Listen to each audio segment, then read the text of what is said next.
আসসালামু আলাইকুম। এটিএন বাংলা সংবাদে সবাইকে স্বাগত জানাচ্ছি সৈয়দা মারিয়া হোসেন। প্রথমে থাকছে বিআরবি কেবলস সংবাদ শিরোনাম।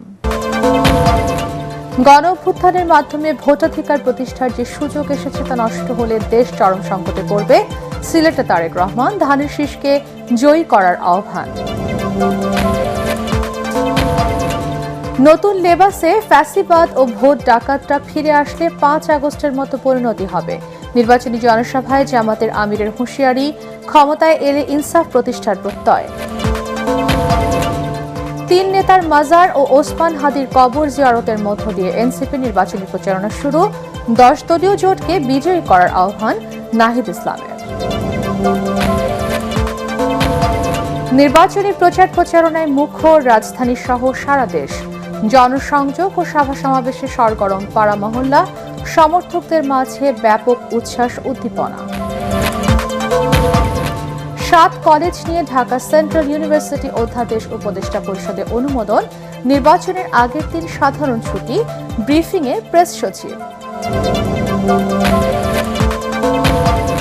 এবং টি-20 বিশ্বকাপ বয়কটের সিদ্ধান্ত বাংলাদেশের ক্রিকেটারদের সাথে আলোচনা করে ক্রীড়া উপদেষ্টার ঘোষণা। শ্রীলঙ্কায় খেলার বিষয়টি পুনর্বিবেচনার তাগিদ বিসিবির। শুনছিলেন বিআরবি কেবলস সংবাদ শিরোনাম, এবারে বিস্তারিত। 24-এর গণ অভ্যুত্থানের মাধ্যমে ভোটাধিকার প্রতিষ্ঠার যে সুযোগ এসেছে তা নষ্ট হলে দেশ ও জনগণ চরম সংকটে পড়বে বলে মন্তব্য করেছেন বিএনপি চেয়ারম্যান তারেক রহমান। ধানের শীষের পক্ষে সিলেট, মৌলভীবাজার এবং হবিগঞ্জে আলাদা জনসভায় তিনি একথা বলেন। বিএনপি চেয়ারম্যান বলেন, একটি দল লোভ দেখিয়ে মিথ্যে কথা বলে মানুষকে ঠকাচ্ছে, ভবিষ্যতেও ঠকাবে। তাই তাদের বিরুদ্ধে সাবধান থাকার আহ্বান জানান তারেক রহমান। সিলেট থেকে মোহাম্মদ মহসিনের ক্যামেরায় বিস্তারিত জানাচ্ছেন কামরুজ্জামান রাজীব। প্রায় 2 দশক পর সিলেটে কোনো রাজনৈতিক জনসভায় যোগ দিলেন তারেক রহমান। প্রাণঢালা অভিবাদনে প্রিয় নেতাকে বরণ করে নেন সিলেটবাসী। স্লোগানে স্লোগানে মুখর হয়ে ওঠে আলিয়া মাদ্রাসা মাঠ প্রাঙ্গণ। বিএনপির নির্বাচনী সমাবেশ পরিণত হয় জনসমুদ্রে। নেতাকর্মী আর সমর্থকদের জনস্রোতে কানায় কানায় ভরে যায় আশপাশের এলাকা। সমাবেশের শুরুতেই বক্তব্য রাখেন সিলেটের 11টি আসনের ধানের শীষের প্রার্থীরা। বলেন, বাংলাদেশ একমাত্র বিএনপির কাছে নিরাপদ, তাই ধানের শীষকে বিজয়ী করতে হবে। এতে বিএনপি মহাসচিব মির্জা ফখরুল ইসলাম আলমগীর অভিযোগ করেন, একটি দল মানুষকে বিভ্রান্ত করার চেষ্টা করছে, তাদের বিরুদ্ধে সাবধান থাকতে হবে। পতাকা নিয়ে তারেক রহমান শুরু করেছেন আপনার এই সিলেট থেকে তার যাত্রা। এই যাত্রা হচ্ছে আগামী দিনের বাংলাদেশকে নতুন করে সাজানোর যাত্রা। প্রধান অতিথির বক্তব্যে তারেক রহমান বলেন, গত 15 বছরে পতিত স্বৈরাচার ব্যালট বাক্স ছিনতাই, নিশিরাতের নির্বাচন করে মানুষের ভোটের অধিকার কেড়ে নিয়েছিল। উন্নয়নের নামে দেশের সম্পদ লুট করে বিদেশে পাচার করেছে। বিএনপি এই অবস্থার পরিবর্তন করতে চায়, তাই ধানের শীষকে জয়যুক্ত করতে হবে।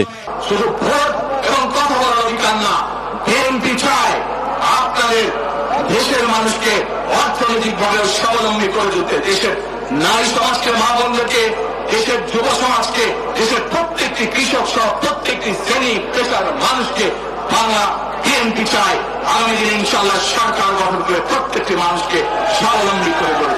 তারেক রহমান অভিযোগ করেন, বহু মানুষের ত্যাগের বিনিময়ে দেশকে এগিয়ে নেয়ার চেষ্টা চলছে, কিন্তু কিছু মানুষ দেশের বিরুদ্ধে, নির্বাচনের বিরুদ্ধে ষড়যন্ত্র করছে।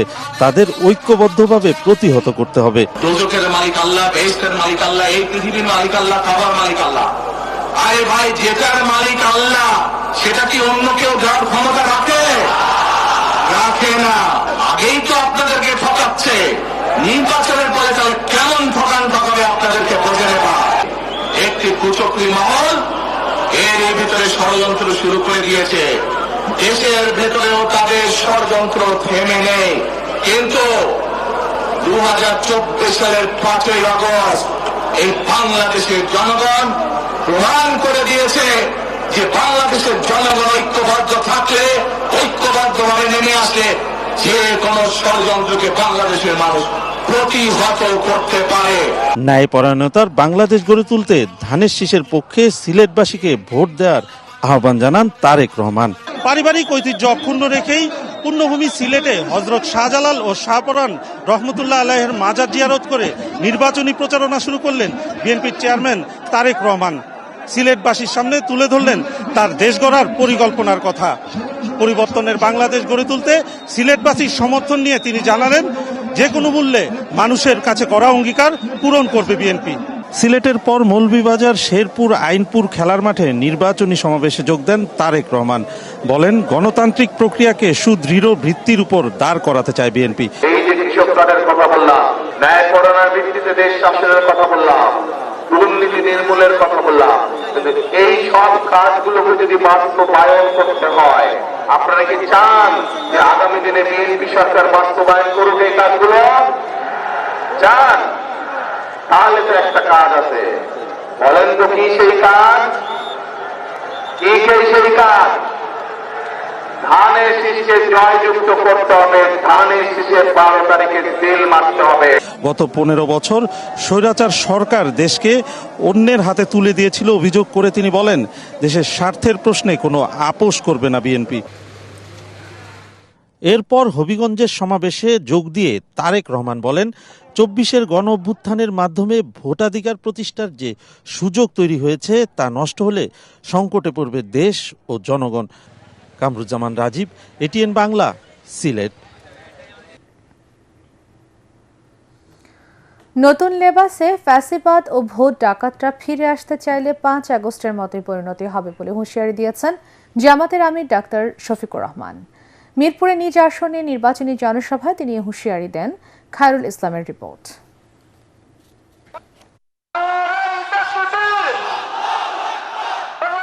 ভোটের মাঠে সরব উপস্থিতিতে নিজেদের অবস্থান জানান দিল জামায়াত ইসলামী। মিরপুরে নিজ নির্বাচনী আসনে জনসভার মধ্য দিয়ে নির্বাচনী প্রচারণায় নামলেন দলের আমির ডাক্তার শফিকুর রহমান। রাজধানীর মিরপুরে আদর্শ উচ্চ বিদ্যালয়ের জনসভায় জামায়াতের আমিরের সাথে ছিলেন 10 দলীয় জোটের শীর্ষ নেতারা। এ সময় প্রার্থীদের হাতে প্রতীক তুলে দেন জামায়াতের আমির। এনসিপির আহ্বায়ক নাহিদ ইসলাম বলেন, নির্বাচন সুষ্ঠু হওয়ার বিকল্প নেই। সুষ্ঠু নির্বাচনের জন্য সুষ্ঠু পরিবেশ ও সমান সুযোগ প্রয়োজন। অন্য কোনো প্ল্যান কাজে দেবে না। নির্বাচন সুষ্ঠু হওয়ার জন্য নির্বাচন কমিশনকে নিরপেক্ষ আচরণ করতে হবে। ফ্যাসিবাদ ভিন্নভাবে সামনে এলে 5 আগস্টের মতো একই পরিণতি ভোগ করতে হবে বলে হুঁশিয়ারি দেন জামায়াতের আমির ডাক্তার শফিকুর রহমান। আপনারা যে দুঃশাসন আর দুর্নীতির বিরুদ্ধে, যে বৈষম্যের বিরুদ্ধে রাস্তায় নেমে স্লোগান দিয়েছিলেন, উই ওয়ান্ট জাস্টিস, সেই ন্যায় বিচার কায়েম না হওয়া পর্যন্ত আপনারা কি ঘরে ফিরে যাবেন? অতএব ন্যায় বিচার যাদের হাতে নিশ্চিত হবে, আমরা আপনাদেরকে আহ্বান জানাবো, আমরা সবাই মিলে তাদের সঙ্গে হব ইনশাআল্লাহ। যারা নিজের দলের নেতাকর্মীদের চাঁদাবাজি, পাথর মেরে মানুষ খুন, মামলা বাণিজ্য বন্ধ করতে পারে না, তাদের হাতে দেশ নিরাপদ নয় বলেও জানান ডাক্তার শফিকুর রহমান। দখল বাণিজ্য, মামলাবাজি, দুর্নীতি, সন্ত্রাস, পাথর মেরে লোক হত্যা, গাড়ি চাপা দিয়ে লোক হত্যা, এগুলো থেকে নিজের কর্মীকে যারা বিরত রাখতে পারবে, আশা করি আগামীর বাংলাদেশ তারা জনগণকে উপহার দিতে পারবে। আর যারা এগুলো পারবে না, তারা যত রঙিন স্বপ্ন জাতিকে দেখাবেন, জাতি তাদের এই মত বুঝতে জাতির মোটেই কোনো অসুবিধা হবে না। বলেন, বিভিন্ন সড়কে ট্যাক্সের নামে যে চাঁদাবাজি হয়, ক্ষমতায় আসলে তা বন্ধ করবে জামায়াত ইসলাম। ট্যাক্সের বাইরে কিন্তু একটা বেসরকারি ট্যাক্স আছে, প্রত্যেকটা মুদির দোকানে, রাস্তাঘাটে, হকারের কাছে, এমনকি রাস্তার পাশে বসে যে ভাই বোনটি ভিক্ষা করে তার কাছ থেকে একটা ট্যাক্স নেওয়া হয়। ওই ট্যাক্সের টাকা আমরা আমাদের জনগণের হাতে তুলে দিতে চাই না। না শুধু তাই না, ওই ট্যাক্স বন্ধ করে দেওয়া হবে ইনশাআল্লাহ। এ সময় ক্ষমতায় এলে ধর্ম বর্ণ সবার ক্ষেত্রে ইনসাফ প্রতিষ্ঠা করা হবে বলেও জানায় তিনি। খায়রুল ইসলাম, এটিএন বাংলা, ঢাকা। ত্রয়োদশ জাতীয় সংসদ নির্বাচনে আনুষ্ঠানিক প্রচারণা শুরু করেছে এনসিপি। ঢাকা বিশ্ববিদ্যালয় এলাকায় 3 নেতার মাজার ও শহীদ ওসমান হাদির কবর জিয়ারতের মধ্য দিয়ে আনুষ্ঠানিক প্রচারণা শুরু করে দলটি। এ সময় দলটির আহ্বায়ক নাহিদ ইসলাম বলেন, এই নির্বাচনী যাত্রার মধ্য দিয়ে আধিপত্যবাদের বিরুদ্ধে যাত্রা শুরু করল এনসিপি।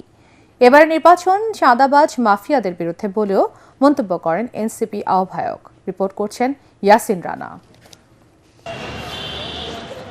ত্রয়োদশ জাতীয় নির্বাচনের আনুষ্ঠানিক প্রচারণা শুরুতেই ঢাকা বিশ্ববিদ্যালয় এলাকায় 3 নেতার মাজার জিয়ারত করে গণঅভ্যুত্থানে নেতৃত্ব দেয়া তরুণদের দল এনসিপি। কেন্দ্রীয় নেতৃবৃন্দ ও এমপি প্রার্থীদের নিয়ে মাজারে দোয়া ও মোনাজাতে অংশ নেন দলের আহ্বায়ক নাহিদ ইসলাম। জিয়ারত শেষে গণমাধ্যমের সাথে কথা বলেন এনসিপি নেতারা। এ সময় নাসিরউদ্দিন পাটোয়ারি বলেন, এই নির্বাচনের মাধ্যমে নতুন বাংলাদেশের যাত্রা শুরু হবে। সংস্কার, বিচার এবং একটি সুষ্ঠু নির্বাচন এই সময়ের আমাদের সবচেয়ে জোর দাবি। এই নির্বাচন প্রক্রিয়ার মধ্য দিয়ে একটি বাংলাদেশে আমরা নতুন বাংলাদেশের যাত্রা শুরু করব।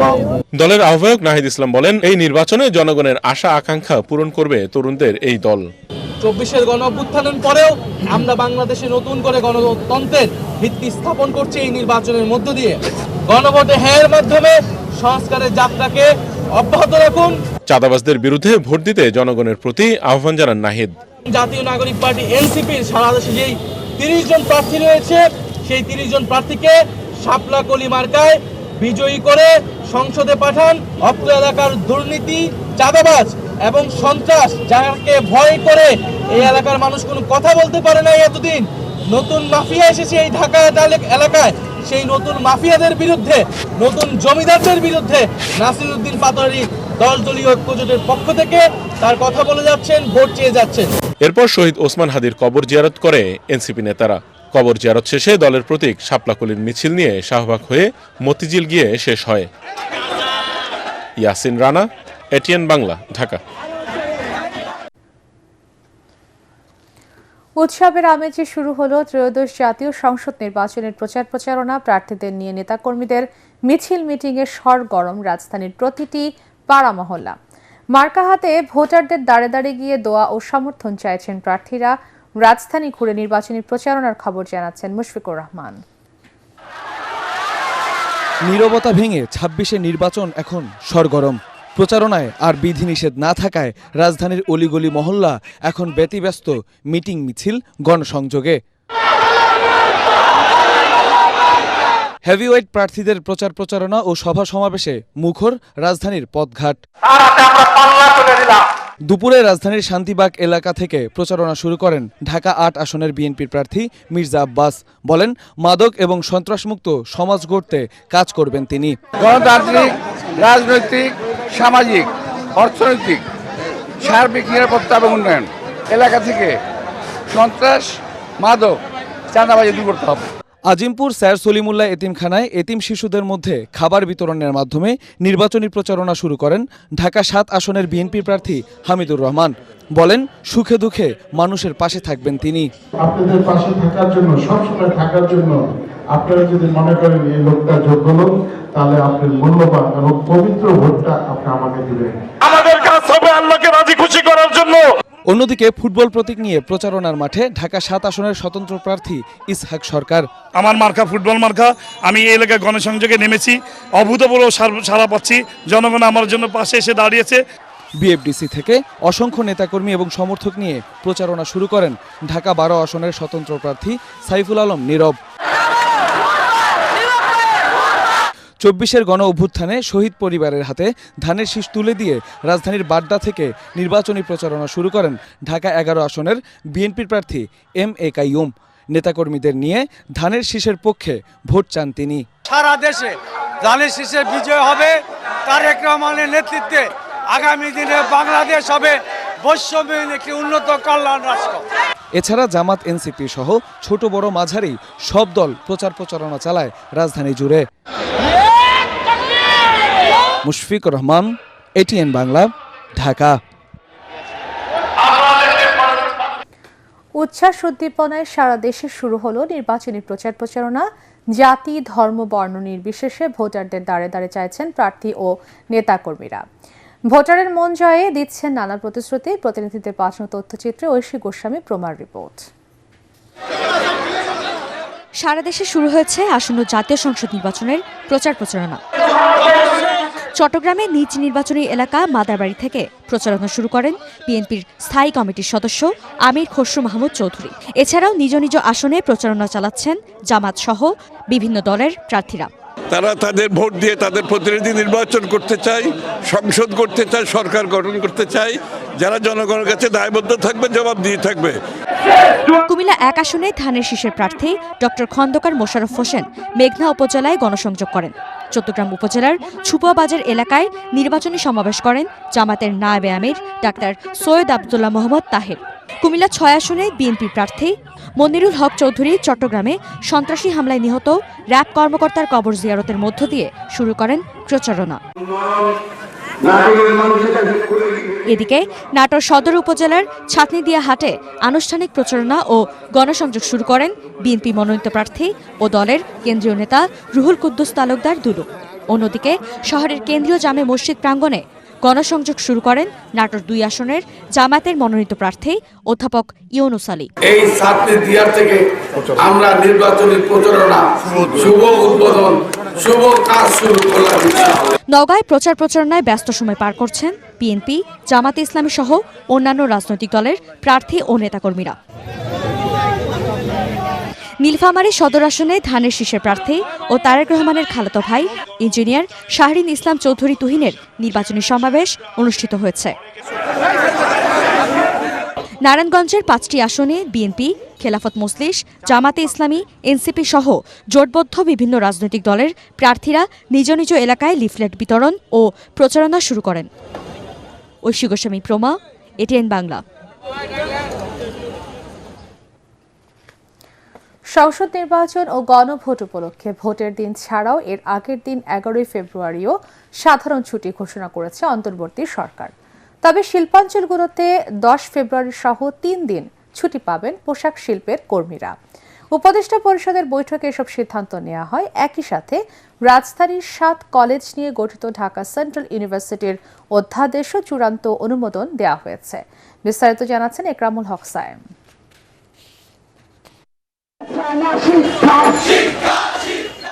আগামী 15 জানুয়ারির মধ্যে 7 কলেজ নিয়ে প্রস্তাবিত ঢাকা সেন্ট্রাল ইউনিভার্সিটি বাস্তবায়নে আলটিমেটাম দেয় শিক্ষার্থীরা। অন্তর্বর্তী সরকারের মেয়াদের শুরুতে এই দাবিতে মাঠে নামে তারা। অবশেষে প্রধান উপদেষ্টার কার্যালয়ে অনুষ্ঠিত উপদেষ্টা পরিষদের বৈঠকে ঢাকা সেন্ট্রাল ইউনিভার্সিটির অধ্যাদেশের চূড়ান্ত অনুমোদন দেয় সরকার। কলেজগুলোর নিজস্ব পরিচয়, অবকাঠামো এবং স্থাবর অস্থাবর সম্পত্তির উপর তাদের অধিকার অক্ষুণ্ণ থাকবে। অধ্যাদেশে বিশ্ববিদ্যালয়ের জন্য আচার্য, উপাচার্য, সিনেট, সিন্ডিকেট ও একাডেমিক কাউন্সিল সহ পূর্ণাঙ্গ প্রশাসনিক কাঠামো রাখা হয়েছে। সরকারের এই ঘোষণায় উল্লাসে নামে শিক্ষার্থীরা।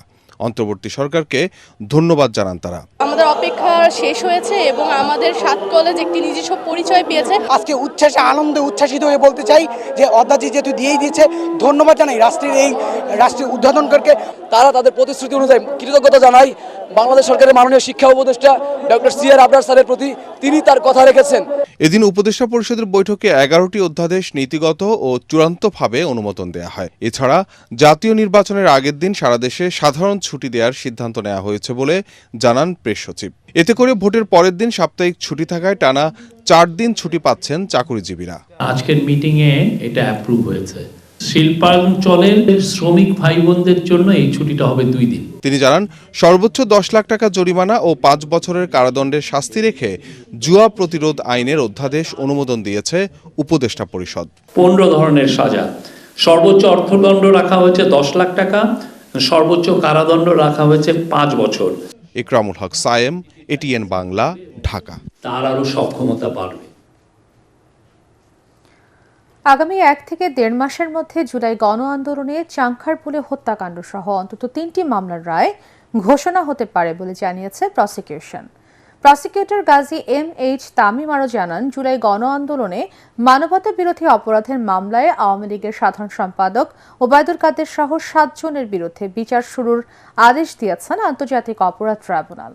আসামিদের বিরুদ্ধে আনুষ্ঠানিক অভিযোগ গঠন করে সূচনা বক্তব্য উপস্থাপন এবং সাক্ষ্য গ্রহণের দিন ঠিক করেছেন বিচারপতি নজরুল ইসলাম চৌধুরীর নেতৃত্বাধীন ট্রাইব্যুনাল 2।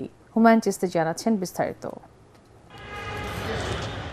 জুলাই গণ আন্দোলনে মানবতাবিরোধী অপরাধের মামলায় আওয়ামী লীগের সাধারণ সম্পাদক ওবায়দুল কাদের সহ 7 আসামির বিরুদ্ধে অভিযোগ গঠন করেন আন্তর্জাতিক অপরাধ ট্রাইব্যুনাল 2। ওবায়দুল কাদের ছাড়া অন্য আসামিরা হলেন আওয়ামী লীগের যুগ্ম সাধারণ সম্পাদক আফম বাহাউদ্দিন নাসিম, সাবেক তথ্য ও সম্প্রচার প্রতিমন্ত্রী আলী আরাফাত, যুবলীগের সভাপতি শেখ ফজলে শামস পরশ, সাধারণ সম্পাদক মাইনুল হোসেন খান নিখিল, ছাত্রলীগের সভাপতি সাদ্দাম হোসেন ও সাধারণ সম্পাদক ওয়ালি আসিফ ইনান। 7 আসামির সবাই পলাতক। তাদের বিরুদ্ধে হত্যার নির্দেশ, উস্কানি ও প্ররোচনার 3টি সুনির্দিষ্ট অভিযোগ আনা হয়েছে। 17 ফেব্রুয়ারি ওপেনিং স্টেটমেন্ট এবং প্রসিকিউশনের উইটনেসের দিন ধার্য করা হয়েছে। যেহেতু ওনারা তৎকালীন সরকারের একটা গুরুত্বপূর্ণ দায়িত্বে ছিলেন এবং তৎকালীন ক্ষমতাসীন রাজনৈতিক দলের প্রধান ব্যক্তিরা, এজন্য সারা দেশে সংগঠিত 1400 হত্যা এবং 25,000 আহত করার অভিযোগ তাদের বিরুদ্ধে আনা হয়েছে। এবং প্রসিকিউশন মনে করে যে অভিযোগ আজকে ট্রাইব্যুনাল গঠন করলেন সেই অভিযোগ প্রমাণ করার জন্য প্রসিকিউশনের কাছে অকাট্য দলিল রয়েছে। একই ট্রাইব্যুনালে গণ আন্দোলনের প্রথম শহীদ বেগম রোকেয়া বিশ্ববিদ্যালয়ের শিক্ষার্থী আবু সাইদ হত্যা মামলায় যুক্তিতর্ক উপস্থাপন করে রাষ্ট্রপক্ষ। প্রসিকিউটর তামিন জানান, খুব শিগগিরই অন্তত 3টি মামলার রায় ঘোষণা হতে পারে। এনটিভি লাইভে ছিল, মানুষ সচক্ষে দেখেছে যে আবু সাইদকে কিভাবে গুলি করা হয়েছে। এই হত্যাকারীর বাইরে আর কারা কারা জড়িত সেগুলো ইনভেস্টিগেশনে এসেছে। আমরা আশা করছি যে চাংখারপুল, আশুলিয়া হত্যাকাণ্ড, আবু সাইদ হত্যাকাণ্ড সহ আরও 2-1টি মামলার রায় হয়তোবা 1 থেকে 1.5 মাসের মধ্যেই এই জাতি পাবে। এদিকে রাজধানীর কল্যাণপুরে জাহাজবাড়িতে কথিত জঙ্গি নাটক সাজিয়ে 9 তরুণকে হত্যার মামলায় তদন্ত শেষ করতে 3 ফেব্রুয়ারি পর্যন্ত সময় দিয়েছে ট্রাইব্যুনাল 1। হুমায়ুন চিস্তি, এটিএন বাংলা, ঢাকা। ফ্যাসিবাদ বিরোধী সব পক্ষ ঐক্যবদ্ধ থাকলে দেশি বিদেশি কোনো ষড়যন্ত্রই 12 ফেব্রুয়ারি নির্বাচন বাধাগ্রস্ত করতে পারবে না বলে মনে করেন বিশিষ্টজনেরা। রাজধানীর কারওয়ান বাজারে এটিএন বাংলার প্রধান কার্যালয়ে সপ্তাহব্যাপী নির্বাচনী বিতর্ক প্রতিযোগিতা উপলক্ষে সংবাদ সম্মেলনে একথা বলেন তারা। এ সময় debate for democracy chairman Hasan Ahmed Chowdhury Kiran জানান, কাল থেকে শুরু হওয়া এই বিতর্ক উৎসবে অংশ নেবে দেশের খ্যাতনামা শিক্ষা প্রতিষ্ঠানের বিতার্কিকরা। মিজান শাহজাহানের রিপোর্ট। জ্ঞান ভিত্তিক ও গণতান্ত্রিক সমাজ প্রতিষ্ঠায় 2.5 দশকেরও বেশি সময় ধরে বিতর্ক প্রতিযোগিতার আয়োজন করছে ডিবেট ফর ডেমোক্রেসি। আসন্ন গণভোট ও জাতীয় সংসদ নির্বাচন উপলক্ষে এবার আয়োজন করতে যাচ্ছে নির্বাচনী বিতর্ক প্রতিযোগিতা। আয়োজনের বিষয়বস্তু সম্পর্কে বিস্তারিত জানাতে এই সংবাদ সম্মেলন। শেরেবাংলা কৃষি বিশ্ববিদ্যালয়ের অধ্যাপক ডক্টর তাজুল ইসলাম চৌধুরী তুহিনের সঞ্চালনায় সংবাদ সম্মেলনে কথা বলেন এটিএন বাংলার উপদেষ্টা তাশিক আহমেদ। ডিবেটটা আমাদের আসলে ফ্ল্যাগশিপ প্রোগ্রাম এটিএন বাংলার। আমরা দীর্ঘদিন ধরে ধারণ করছি এই অনুষ্ঠানটি, কারণ এই অনুষ্ঠানটি অত্যন্ত জনপ্রিয় এবং ইয়াং জেনারেশন যারা পড়ালেখা করেন কলেজ ইউনিভার্সিটিতে, তারা এই অনুষ্ঠানে পার্টিসিপেট করে থাকে। প্রতিযোগিতার উদ্বোধন করবেন বিশিষ্ট রাষ্ট্রবিজ্ঞানী ও রাজনৈতিক বিশ্লেষক অধ্যাপক ডক্টর রৌনক জাহান। প্রতিযোগিতার বিভিন্ন পর্বে বাংলাদেশ সুপ্রিম কোর্টের সাবেক বিচারপতি এম এ মতিন, মাননীয় প্রধান উপদেষ্টার বিশেষ সহকারী অধ্যাপক ডক্টর আলী রিয়াজ প্রমুখ প্রধান অতিথি হিসেবে অংশগ্রহণ করেন। বিএপিইউজের মহাসচিব কাদের গনি চৌধুরী বলেন, বিতর্ককে শিল্পে রূপ দিয়েছে ডিবেট ফর ডেমোক্রেসি। রাষ্ট্রকাঠামো বিনির্মাণে বিতর্কের অবদান অনস্বীকার্য বলে অভিমত যমুনা টিভির সিইও ফাহিম আহমেদের। বিতর্ক করতে গিয়ে কখনো কখনো কুতর্ক আমাদের সমাজে আমরা দেখতে পাই।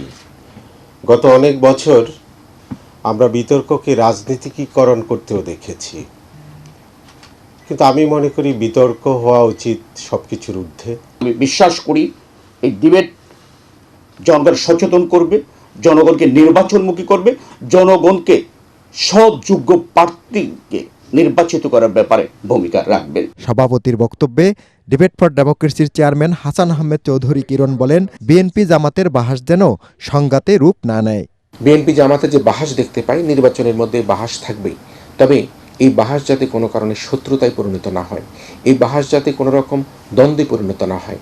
আপনার তর্কের সৌন্দর্য থাকবে, বক্তব্যের সৌন্দর্য থাকবে, কিন্তু কোনো কারণেই যে যদি আজকে প্রধান এই দুটি দল বা জোটের মধ্যে এই বাহাসের পরিবর্তে প্রতিহিংসা হয়, তাহলে কিন্তু আজকে পতিত যে শক্তি, সে শক্তি কিন্তু মাথা চাড়া দিয়ে উঠতে পারে। তিনি আরও জানান, এবারের বিতর্কে চ্যাম্পিয়ন দল পাবে নগদ 2 লাখ টাকা, রানার আপ 1.5 লাখ, তৃতীয় স্থান অধিকারী দল 1 লাখ ও শ্রেষ্ঠ বক্তা পাবে নগদ 50,000 টাকা। পরিবর্তন আনতে তিনি। মিজান শাহজাহান, এটিএন বাংলা, ঢাকা।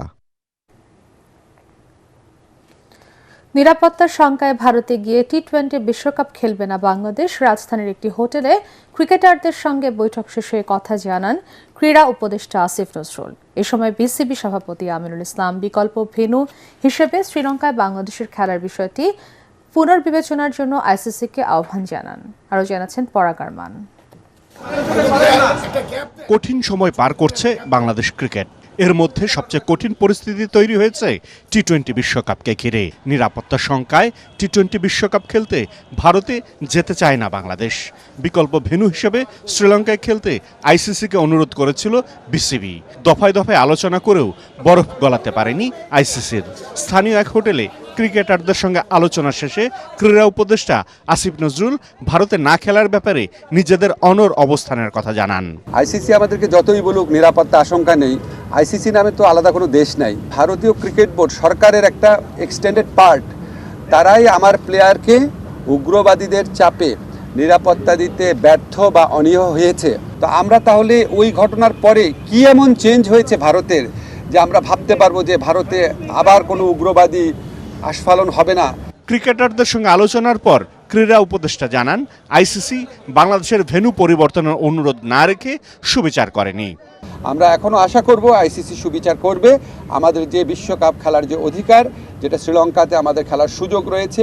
বিসিবি সভাপতি আমিনুল ইসলাম বুলবুল জানান এখনো বিশ্বকাপের ম্যাচ শ্রীলঙ্কাতেই খেলতে চান তারা, এজন্য লড়াই চালিয়ে যাবেন। বাংলাদেশ ক্রিকেট নিয়ে আমরা খুব গর্ব বোধ করি, কিন্তু ওয়ার্ল্ড ক্রিকেট নিয়ে আমরা সন্দিহান।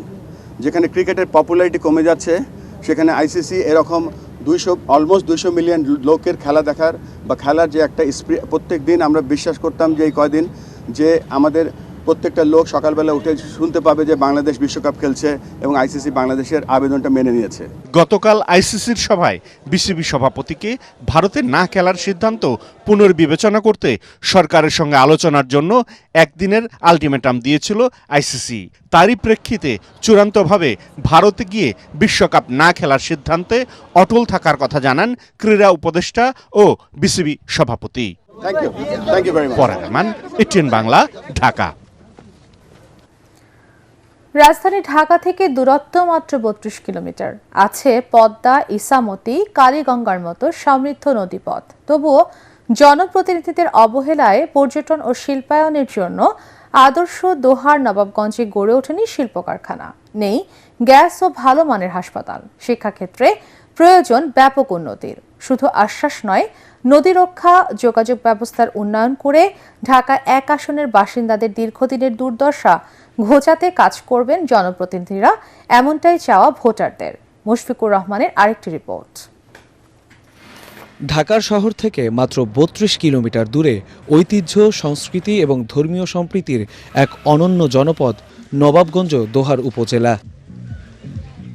3টি নদী দ্বারা বেষ্টিত অপার সম্ভাবনাময় ঢাকা 1 আসনে রাজনৈতিক সদিচ্ছার অভাবে এখনও গ্যাস আসেনি, গড়ে ওঠেনি শিল্প কারখানা।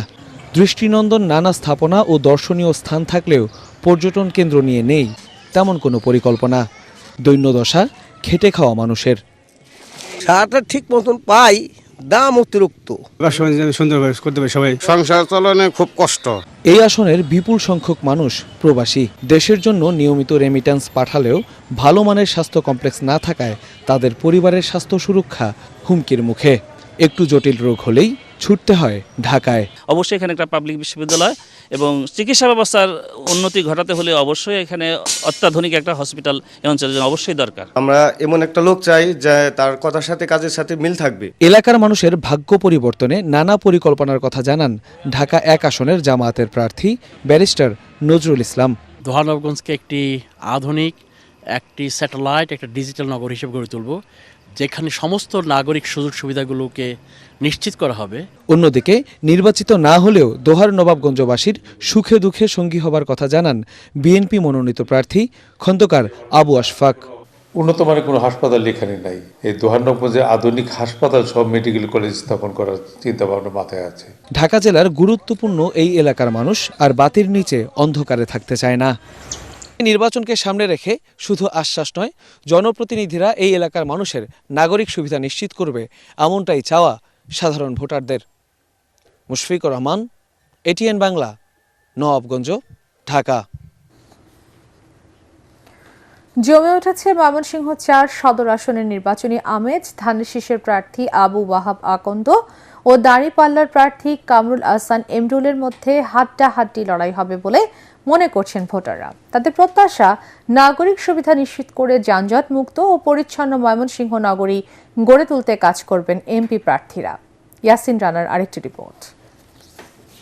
ব্রহ্মপুত্র নদের এক পাশে সিটি কর্পোরেশন আর অন্য পাশে বেশ কয়েকটি ইউনিয়ন নিয়ে গঠিত ময়মনসিংহ ৪ আসন।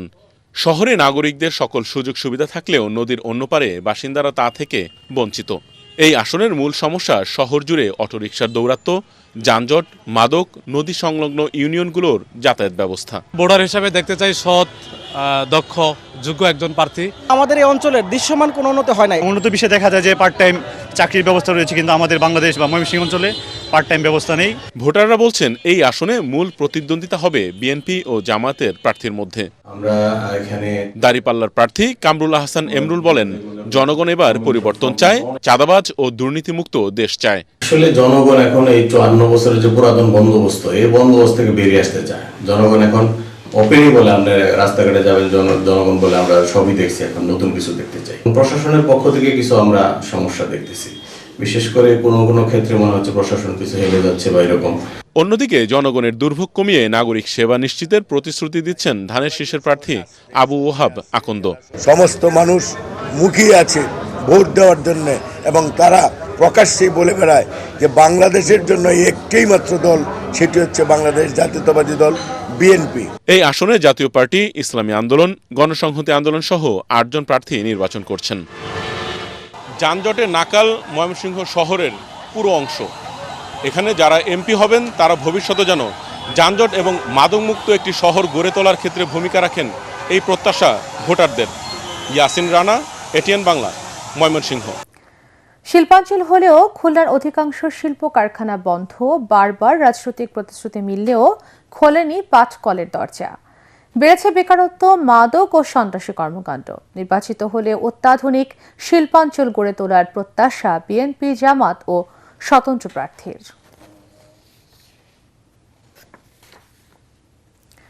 সালাম স্টিল ভোটের গাড়ি নিয়ে সিরাজগঞ্জের নির্বাচনী প্রচারণার খবর জানাচ্ছেন প্রতিনিধি ফেরদৌস হাসান।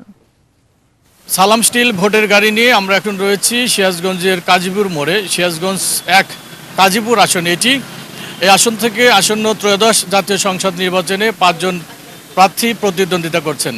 বিএনপির সেলিম রেজা, জামায়াত ইসলাম বাংলাদেশের মোহাম্মদ শাহিনুর আলম, জাতীয় পার্টির জহুরুল ইসলাম, গণ অধিকার পরিষদের মল্লিকা খাতুন এবং নাগরিক ঐক্যের নাজমুস সাকির, এই 5 জন প্রার্থী প্রতিদ্বন্দ্বিতা করছেন। ইতিমধ্যেই কিন্তু প্রতীক বরাদ্দর পরপরই আজ সকাল থেকে প্রার্থীরা তাদের প্রচারণা শুরু করছেন। মোট 5 জন প্রার্থী রয়েছেন। সবাই কিন্তু আশা করছেন যে এই আসনটিতে তারা জয়লাভ করবেন, সেই লক্ষ্য নিয়েই তারা কিন্তু কাজ করছেন। এই আসনে মোট নারী এবং পুরুষ মিলে প্রায় 3,83,000 ভোটার তাদের আসন্ন জাতীয় সংসদ নির্বাচনে ভোটাধিকার প্রয়োগ করতে পারবেন। এই ছিল সালাম স্টিল ভোটের গাড়ি নিয়ে সিরাজগঞ্জ 1 কাজীপুর আসনের নির্বাচনী প্রচারণা নিয়ে সবশেষ খবর। পূবালী ব্যাংক বাণিজ্য সংবাদ।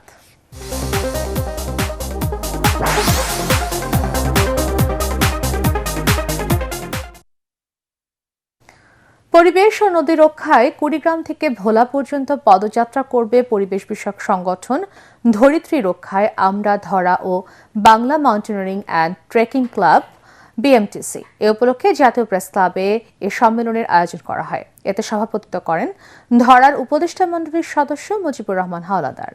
মূল বক্তব্য উপস্থাপন করেন সদস্য সচিব শরীফ জামিল এবং সদস্য মাশফিকুল হাসান টনি। উপস্থিত ছিলেন বিএমটিসির প্রতিষ্ঠাতা ইনাম আল হক সহ বিভিন্ন পরিবেশ কর্মী ও সংগঠক।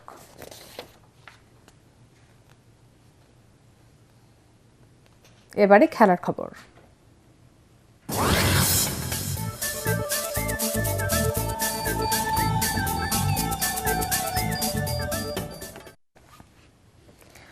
আগামী 12 ফেব্রুয়ারি ত্রয়োদশ জাতীয় সংসদ নির্বাচনে শুধু রাজনৈতিক ব্যক্তিরাই নয়, ভোটের লড়াইয়ে মাঠে নেমেছেন ক্রীড়াঙ্গনের অনেকেই। ঢাকা 16 আসন থেকে ধানের শীষের প্রার্থী হয়েছেন সাফ জয়ী গোলরক্ষক আমিনুল হক। তার নির্বাচনী সংযোগে যোগ দিয়েছেন ফুটবল ফেডারেশনের সভাপতি থেকে শুরু করে অনেক সাবেক ফুটবলাররা। পরাগ আরমানের আরেকটি রিপোর্ট। নির্বাচন কমিশনের ঘোষণা মতে আজই প্রথম শুরু নির্বাচনী প্রচারণা। ধানের শীষের মনোনীত প্রার্থী ও জাতীয় দলের সাবেক অধিনায়ক আমিনুল হক ঢাকা 16 আসন থেকে নির্বাচনে প্রতিদ্বন্দ্বিতা করছেন। মিরপুর 10 নম্বরের সি ব্লক এলাকায় গ্রিনফিল্ড স্কুল অ্যান্ড কলেজের সামনে থেকে শুরু করেন নির্বাচনী প্রচারণা। আমরা বাংলাদেশের মানুষের ভোটের অধিকার নিশ্চিত করার জন্য কাজ করেছি এবং বাংলাদেশের মানুষের মৌলিক যে অধিকার সেই দাবি এবং অধিকারগুলো নিশ্চিত করার জন্য কথা বলছি। ইনশাআল্লাহ আগামীর 12ই ফেব্রুয়ারি আল্লাহর রহমতে জনগণের রায় নিয়ে নির্বাচিত হয়ে এই পরিকল্পনাগুলো পরিপূর্ণভাবে বাস্তবায়ন করব ইনশাআল্লাহ। ত্রয়োদশ সংসদ নির্বাচনে বিএনপি থেকে মোট 28 জন ক্রীড়াবিদ ও সংগঠক মনোনয়ন পেয়েছেন। এছাড়াও ধানের শীষের প্রতীকে নির্বাচন করছেন সাবেক ক্রীড়া সংগঠকদের ছেলেমেয়েরাও। আমিনুলের নির্বাচন প্রচারণায় অংশ নেন সাবেক ফুটবলাররা। সাধারণ জনগণ আশাবাদী ছিল যে এই এলাকা নমিনেশন আমিনুল হকই পাবে। তো জনগণ যেটা চেয়েছে বিএনপি সেটারই উত্তর পজিটিভলি দিয়েছে। ক্রীড়াবিদরা মনে করি উনি 16 আসনের ধানের শীষের প্রার্থী এবং বিজিত হয়ে বাংলাদেশের জনমানুষের উন্নয়নের কাজ করে যাবেন। নির্বাচন প্রচারণায় যোগ দিয়ে আমিনুলের সতীর্থরা আশাবাদী। স্পোর্টস নিয়ে এটা খুবই অসাধারণ এবং এটা যদি বাস্তবায়ন করতে পারে আমি মনে হয় যে বাংলাদেশের ক্রীড়াঙ্গন অনেক এগিয়ে যাবে। আর কোনো আল্লাহর রহমতে কোনো ব্ল্যাক সাইড নাই, কোনো ইয়া নাই, সবকিছুই ক্লিন আর কি। শুধু বিএনপি নয়, এই দলের বাইরে 2 জন ক্রীড়া সংগঠক এবার জাতীয় সংসদ নির্বাচনে প্রতিদ্বন্দ্বিতা করছেন। খেলাধুলার মতো রাজনৈতিক মঞ্চেও তারা বাজিমাত করতে চান। পরাগ আরমান, এটিএন বাংলা, ঢাকা। শেষ করার আগে বিআরবি কেবলস সংবাদ শিরোনাম আরও একবার। গণঅভ্যুত্থানের মাধ্যমে ভোটাধিকার প্রতিষ্ঠার যে সুযোগ এসেছে তা নষ্ট হলে দেশ চরম সংকটে পড়বে, সিলেটে তারেক রহমান। ধানের শীষকে জয়ী করার আহ্বান। নতুন লেবাসে ফ্যাসিবাদ ও ভোট ডাকাতরা ফিরে আসলে 5 আগস্টের মতো পরিণতি হবে। নির্বাচনী জনসভায় জামাতের আমিরের হুঁশিয়ারি, ক্ষমতায় এলে ইনসাফ প্রতিষ্ঠার প্রত্যয়। 3 নেতার মাজার ও ওসমান হাদির কবর জিয়ারতের মধ্য দিয়ে এনসিপির নির্বাচনী প্রচারণা শুরু। 10 দলীয় জোটকে বিজয়ী করার আহ্বান নাহিদ ইসলামের। নির্বাচনী প্রচারণায় মুখর রাজধানী সহ সারা দেশ। জনসংযোগ ও সভা সমাবেশে সরগরম পাড়া মহল্লা, সমর্থকদের মাঝে ব্যাপক উচ্ছ্বাস উদ্দীপনা। 7 কলেজ নিয়ে ঢাকা সেন্ট্রাল ইউনিভার্সিটি অধ্যাদেশ উপদেষ্টা পরিষদে অনুমোদন। নির্বাচনের আগের দিন সাধারণ ছুটি, ব্রিফিংয়ে প্রেস সচিব।